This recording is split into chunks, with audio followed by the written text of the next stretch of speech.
Ielts Listening, Model Test 3. You'll hear a number of different recordings, and you'll have to answer questions on what you hear. There will be time for you to read the instructions and questions, and you will have a chance to check your work. All the recordings will be played once only. The test is in 4 sections.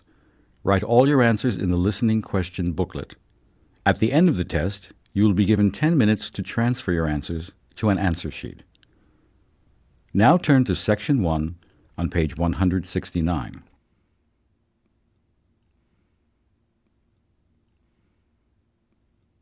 Section 1.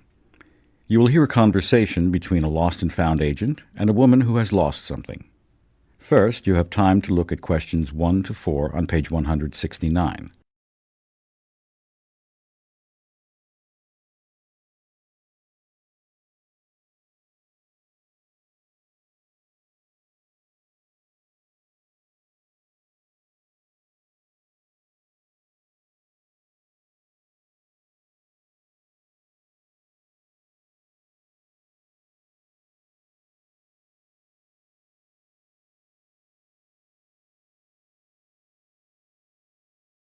You will see that there is an example which has been done for you.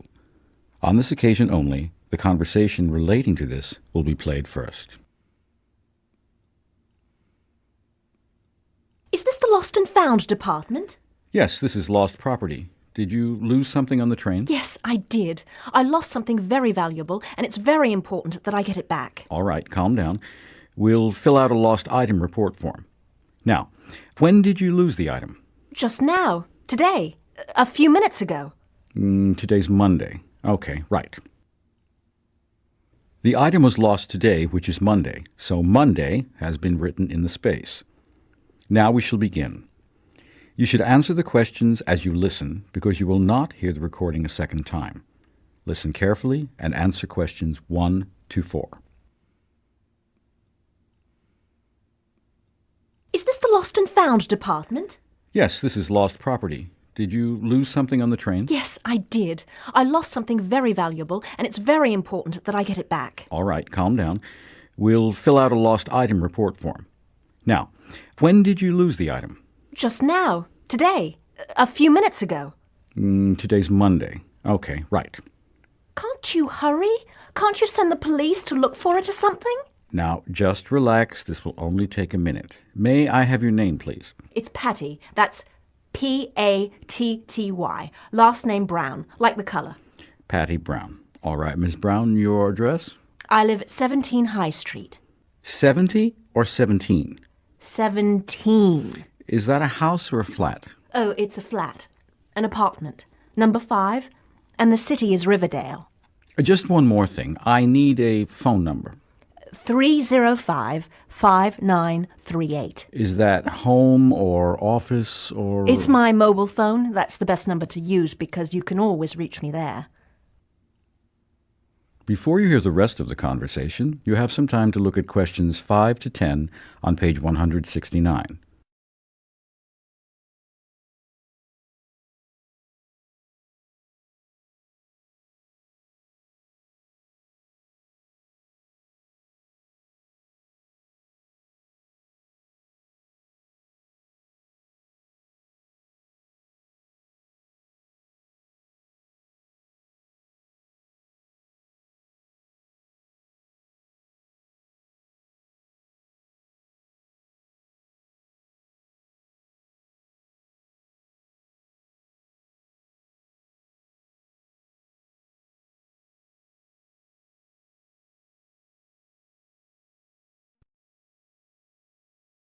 Now listen and answer questions 5 to 10.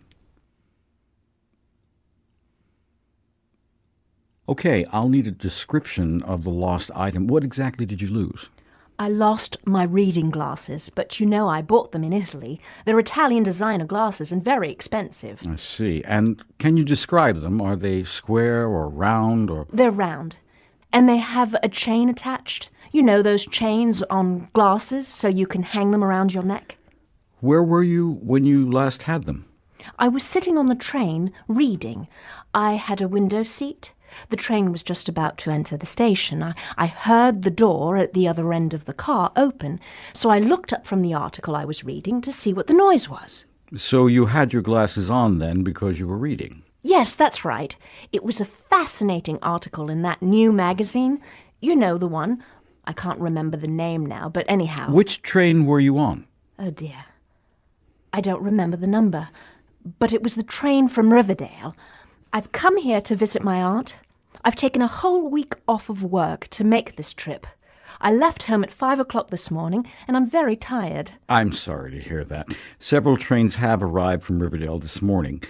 What time did your train get here? Oh, just about 30 minutes ago. At 10 o'clock, I think. Yes, that's right. So, the last time you had your glasses was when you were reading on the train. Yes. And when I got off the train, I had my handbag and my suitcase, and I checked my seat to see if I had left anything on it, but I hadn't. And what's that in your coat pocket? What's what? Oh, my glasses! Oh, my goodness. I can't believe they were there the whole time. That is the end of Section 1. You now have half a minute to check your answers.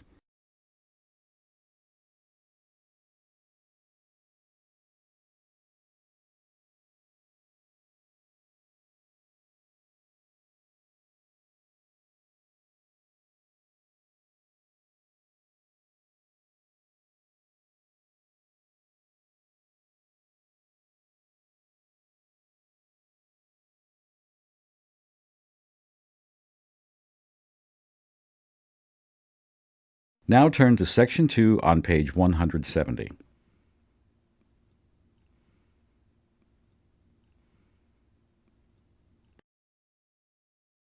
Section 2. You will hear a recording of a talk about student housing. First, you have some time to look at questions 11 to 14 on page 170.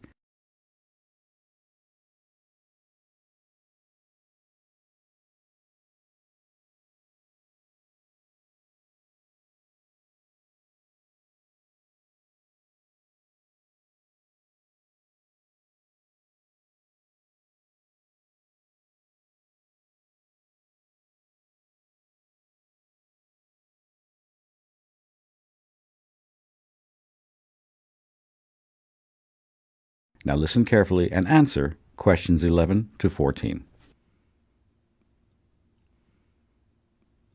Good morning. Welcome to Day 2 of Student Orientation Week. The subject of the first talk today will be off-campus housing.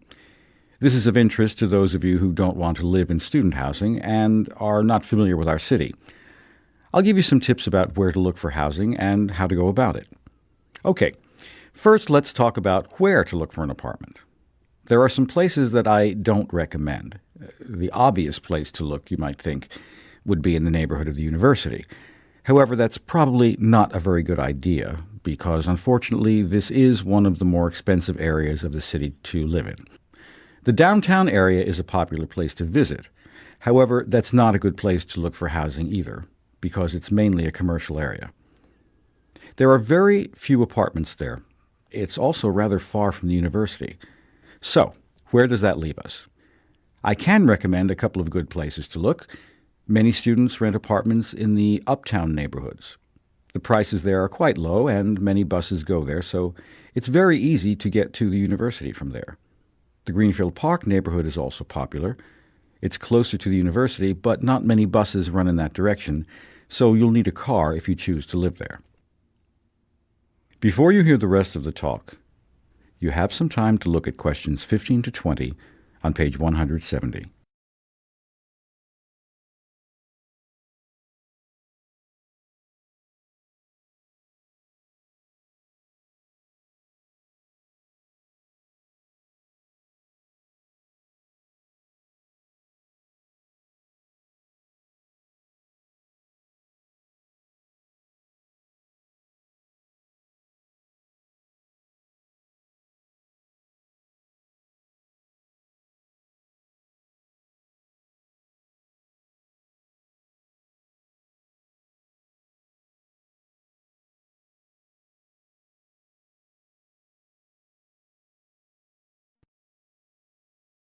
Now listen and answer the questions 15 to 20. All right, so let's say you've decided on a neighborhood. Next, you have to find out what apartments are available. There are a number of places where you can look for apartment ads. The best place to look is at the university's student center. There is a wall there devoted to apartment ads. You can also look in the university newspaper. It comes out every Friday, which gives you the weekend for apartment hunting. The local city newspaper, the Greenfield Times, also lists apartment for rent ads. Again, Friday and Saturday are the best days. That's when you'll find the most ads. Finally, of course, you can look on the internet. There are several internet sites devoted to apartment rental ads in this area. The staff at the Student Counseling Center is always ready to help you in your apartment search. They have available city maps as well as city bus schedules to help you get around to the various neighborhoods. If you would like to find someone to share an apartment with you, the Counseling Center has a roommate matching service. Most students find that having roommates is the most economical way to rent an apartment. The center can also provide you with a list of inexpensive furniture stores. We all know how expensive it can be to furnish an apartment, but it can also be done in a more economical way. Also, you might want to consider signing up for a meal plan on campus.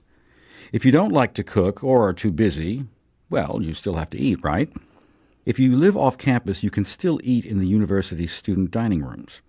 We have plans for buying meals by the week, month, or semester.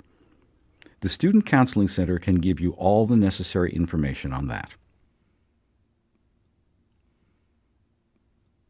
That is the end of Section 2. You now have half a minute to check your answers.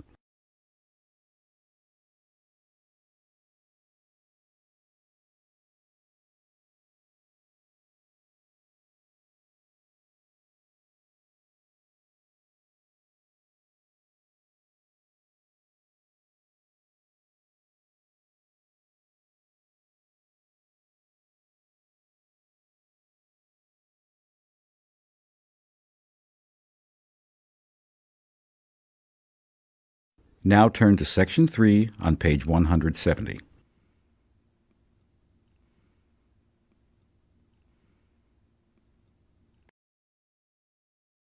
Section 3. You will hear two students talking about their assignment. First, you will have some time to look at questions 21 to 25 on page 170.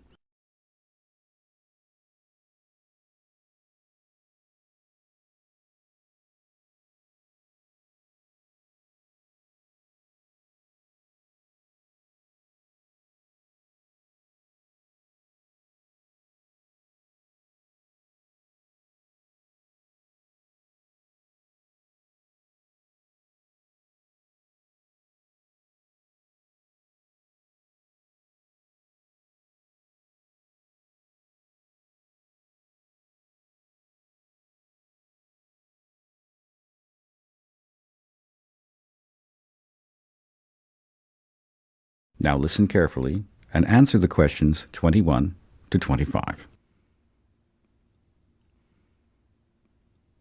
Have you decided what you're going to write your paper on? The one for Professor Anderson's class?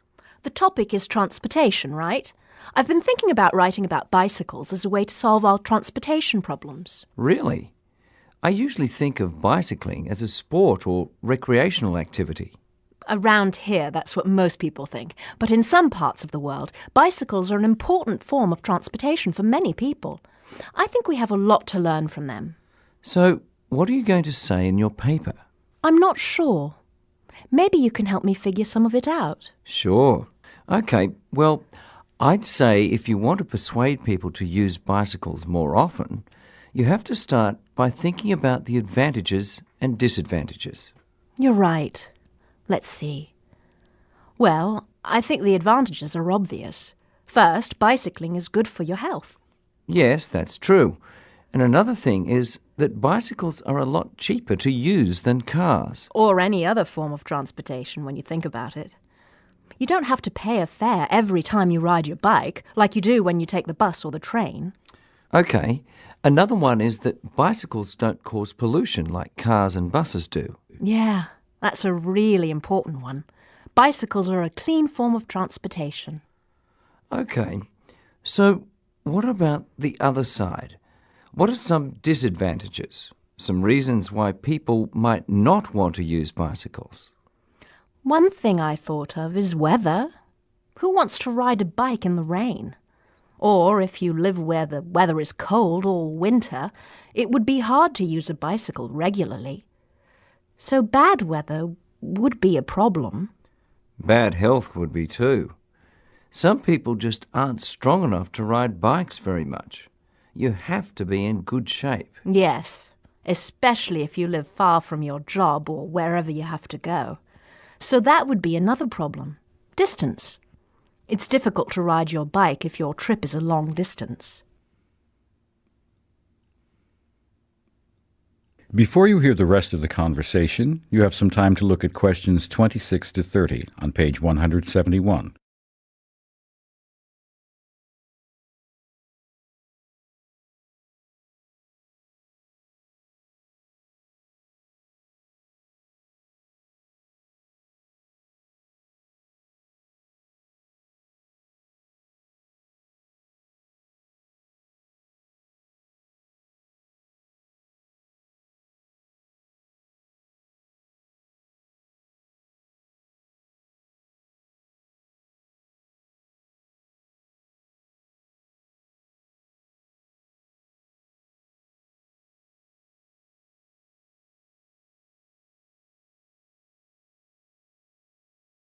Now listen and answer questions 26 to 30. Okay, so using a bike might not work for everyone, but for a lot of people it would. How can people be encouraged to use bikes for transportation? I think there's a lot cities can do. I think the biggest thing is making bicycle lanes on roads. It's really dangerous riding a bike where there's a lot of traffic, so special lanes just for bicycles would make things a lot safer. That's a great idea. Yeah, they already do that in some cities. And another thing is to make safe places for people to leave their bikes. I mean, like at subway stations. A lot of people ride to the subway station and then take the subway to work. They need a safe place to lock up their bikes all day so they don't get stolen. That seems important. Yes. And another thing I've read about is maps. Some cities provide bicycling maps that show all the good routes. They show people how easy it is to get around by bike. Okay, but what about equipment? Don't you need a lot of special stuff to ride a bicycle? I don't think so. For safety, you should wear a helmet. And at night, you should have lights or wear reflective tape so cars can see you. For comfort, you need light clothes and waterproof clothes when it rains. But that's all I can think of. Really, it's easy and inexpensive to get started riding a bike. I think you'll write a great paper. You've already persuaded me to get a bike. That is the end of section 3. You now have half a minute to check your answers.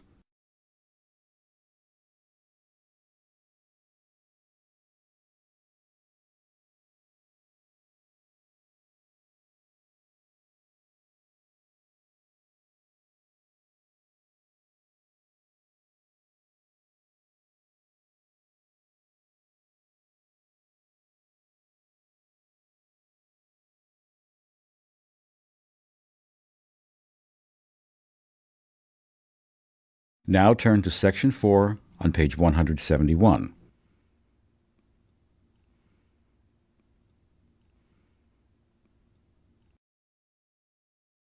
Section 4. You will hear a professor explaining an assignment to the class. First, you have some time to look at the questions 31 to 40 on page 171.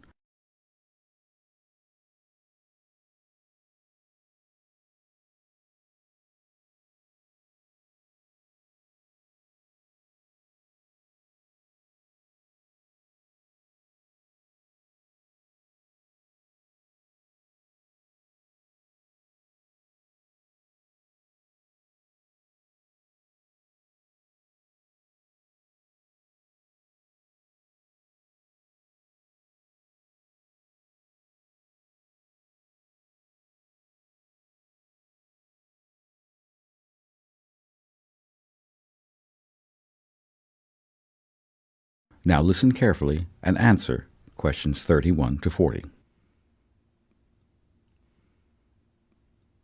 Good afternoon, everyone.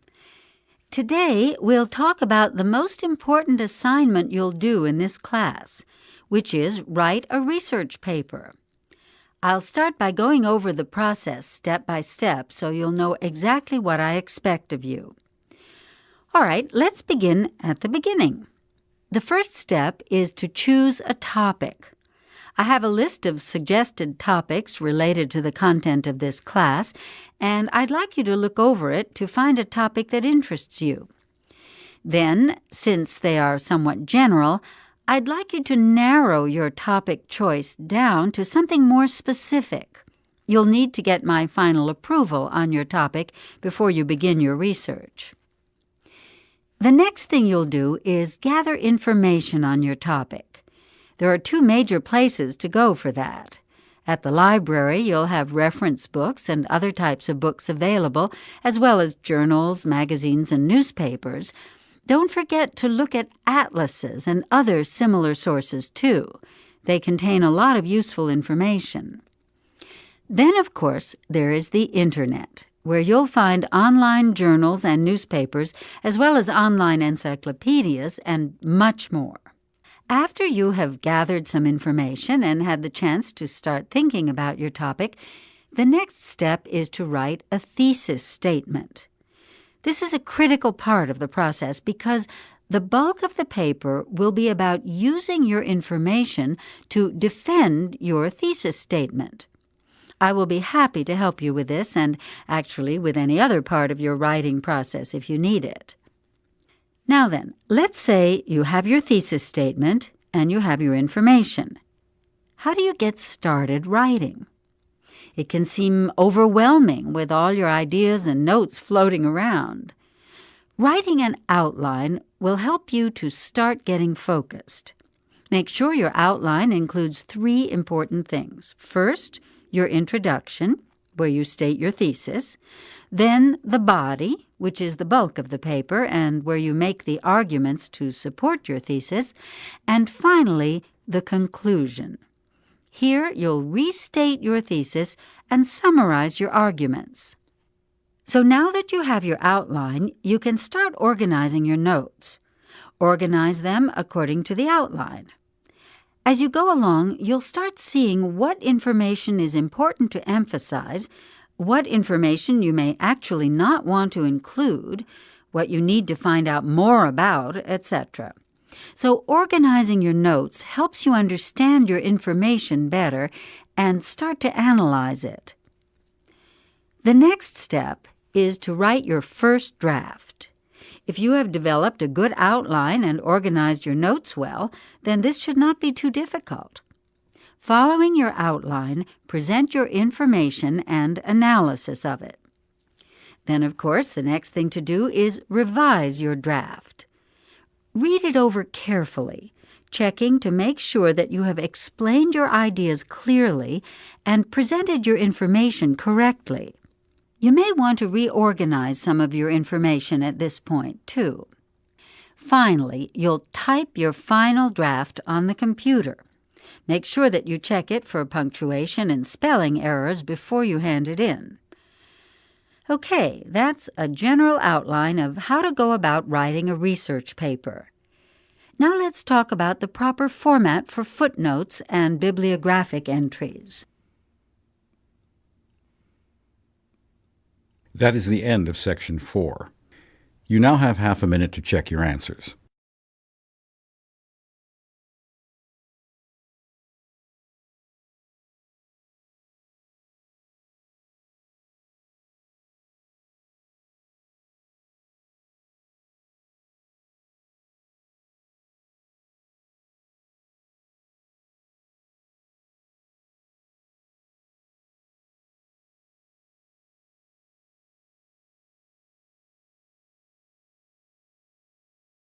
You will now have 10 minutes